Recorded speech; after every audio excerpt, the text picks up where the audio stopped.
else isn't cool? Being an adult and being Context of this one, they reached out saying, I have proof that Maddie texted me when I was only 17.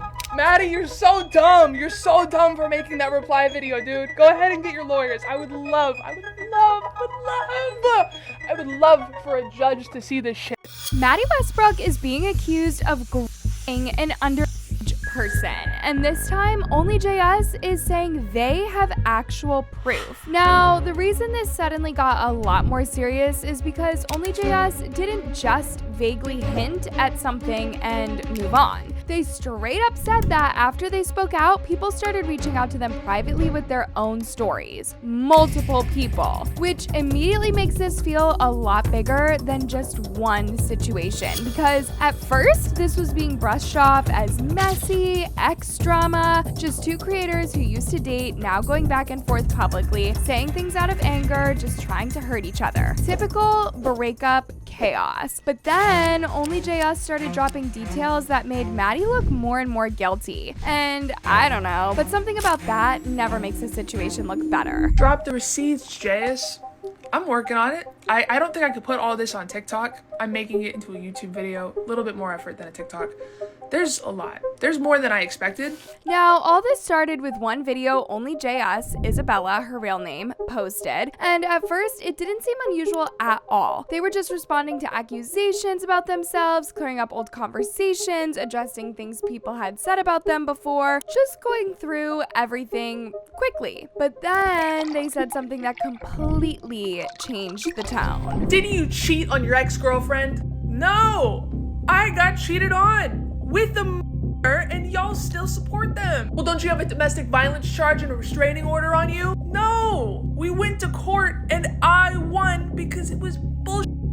She lied for TMZ money. Now, being cheated on is one thing, but being cheated on with a minor, I don't even know what to say about that. And within minutes, the comments exploded. One comment said, I'll be honest, I'm not a big fan of Jayus because of her past, but I can see she changed and has grown, so this might be the first time I'm agreeing with Jayus. And another person said, if she's wrong, then take her to court. And that's when everything started spiraling. OnlyJayus finally started showing the screenshots. One of them allegedly showed Maddie talking to someone who was 17 at the time. In one of the messages, Maddie allegedly reassured them, saying the age gap wasn't even that big of a deal. So this is in 2020. Maddie is 20. This girl is 17. Literally says here, like, hey, I'm down to hop on a Zoom call or FaceTime if you want. Oh, cool, I'll text you in like 20 minutes. Yeah, you know, I'm just 17, right? Like, I don't know how old you are. Yeah, don't worry how I'm good. I'm not that much older. That's crazy. It's so sad we can't meet in person because of this stupid pandemic. So this is the middle of the pandemic. You're texting. They're asking you, hey, I don't know how old you are, but I'm 17. How old are you? And you don't reply with your goddamn age. You just say, don't worry. Don't worry. I'm not that much older. Context of this one, they reached out saying, I have proof that Maddie texted me when I was only 17. I said, first of all, you don't have to send me anything if you don't want to. I read you saying that you're scared to come out about it. How long ago is it? Said it was a fat sec ago. This happened in 2020. I never came out about it because Maddie had such a big following. They were 20. I don't know if it's true. I don't know about them, but I told them I was 17, and they continued to reach out to me to ask to FaceTime and stuff. It was over COVID, so hanging out was like a no-go, but it was all just really weird. I can send you receipts. Now, this raises a lot of questions, because the way those messages read, Maddie was basically being a knowingly. Now, eventually Maddie did respond because after everything they were being accused of, staying silent just wasn't going to work anymore. They went ahead and discredited OnlyJayus completely, called them a liar. The whole approach was basically deny, deny, deny. In my entire life, I have never been physically intimate or tried to be with absolutely anybody underage. The person trying to spread lies about me right now is not a trustworthy or credible person. This is somebody who has lied in the past and will continue to lie. and I know that from witnessing very personal experiences with them. But apart from denying the underage accusations, Maddie did admit to cheating. And even then, the explanations they gave still didn't make sense. Not only to OnlyJayus, but also to me, if we're being honest. December is when Maddie admitted to cheating on me with that adult named Olivia Ponton. With that one, they blamed alcohol, they blamed depression, they blamed my parents' divorce, and they blamed the stress of meeting Joe Biden. I wish I was making that up. Maddie also addressed the screenshots directly. They said they used to talk to people online back in 2020 through group calls and games like Among Us, but according to them, those conversations were never inappropriate. Now to address the text screenshots. In 2020, I would get on Zooms and FaceTime to play Among Us. I am well aware that Bella has screenshots of text conversations that I had with people in 2020 that I met through these Zooms. But I've never had an intimate conversation with anybody that I met on these calls, especially anyone underage. And I have proof that somebody who screen recorded a conversation we had in 2020 told Bella that we stopped talking once I found out how old they were. The fact that Maddie admitted to cheating alone changed how everything was being seen, because now it wasn't just about whether they could lie or hide something, but they also pointed out something that made people uncomfortable. You're still weird for it. Waiting for somebody to turn 18? He's crazy.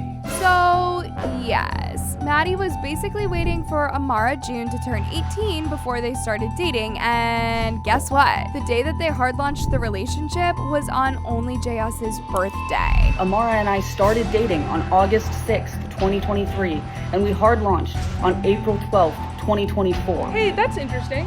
Wait a minute, what day was that? What day is that? Is that my birthday? Thank you for admitting it. That part was diabolical. They've separated recently though, and based on their TikToks, it looks like a healthy breakup. When we announce the breakup, I'm gonna make a compilation of POV, my ex filming my videos for me. Everyone, welcome back to Harry Potter's channel. Hey hoes! So I just got a new car. But it still makes you wonder, did they cheat again? Because in the middle of all of this back and forth, the videos, the responses, the comments going crazy, Maddie eventually sent a cease and desist. And come on, that did not help. If anything, it just made them look more guilty. But then OnlyJayus came out and said that the cease and desist was fake, claimed it wasn't even legit, and they've been low-key trolling Maddie over it ever since. Why does the cease and desist have typos? We are aware that you have been making egregiously harmful defamatory statements. So it might be egregious, yeah, it is outstandingly bad, shocking, and the opposite of remarkably good. It most certainly is harmful. Defamatory though, damaging the good reputation of somebody, okay, yeah, I can see that, but I didn't do it. Now, tell me if you've noticed this too. It's like Maddie explained everything that they could, denied everything that they could, but the things that they really couldn't get out of just didn't get addressed. Like the Nick allegations. OnlyJayus brought that up in the YouTube video, and somehow that's the one thing Maddie didn't really touch. One person wrote, notice how Maddie is picking and choosing what they want to talk about that they think they can prove. Where's the talk about Nick? And I'm not saying anything, but it's kind of interesting that Maddie's response video was 13 minutes long, while OnlyJayus posted a full 43-minute video. The difference alone says a lot. Now, I know some of the casuals are probably like, wait, who is Nick and why does he keep getting mentioned? Nicholas Gray is Maddie's friend, and I actually covered a video about him a few years back when all of this first started blowing up. Back in 2021, TikToker Noor Dabash publicly accused Nicholas Gray of assault in a statement she posted to Twitter. According to Noor, the assault happened while she was intoxicated after she had a panic attack in his bed. She said she did not consent to anything, and when she later tried to talk about it, she claimed Nicholas gaslighted her and told her she was lying. Nicholas later posted a video denying the allegations. He said they were false and suggested Noor was doing it for attention after a breakup. Now, OnlyJayus recently brought this back up and said that even though a lot of people claimed Noor was lying at the time, Noor maintains that Nick, who was 21, did it. And she was 17. And here's where it gets even messier. OnlyJayus is claiming that Maddie was involved in a situation and helped him flee. Now, looking at things, birds of a feather, right? And the internet didn't believe her because Nick went and posted a video with his own explanation. But it was at the point where it was like, Nick, like, you gotta leave LA. Like, you're canceled. You gotta get out. And so Maddie drove him to the airport because that was his friend, their friend. I'm bad with pronouns, you guys. I'm so sorry. Everybody still says that Nora lied, and she didn't. Nick did that. Maddie was involved with it. He was 21. She was 17. Now, at the same time, as much as OnlyJayus has made all these claims against Maddie, it's not like they are completely innocent either, because Maddie did say that the relationship was toxic. They said OnlyJayus threatened to unalive themselves and blame it on Maddie. OnlyJayus claims they already addressed that, but it still happened. And that's why this whole situation is so messy. So now I want to know what you think. Who do you actually believe? Do you believe Maddie or do you believe OnlyJayus? Sound off in the comments. I am reading everything, and I will catch you in the next video.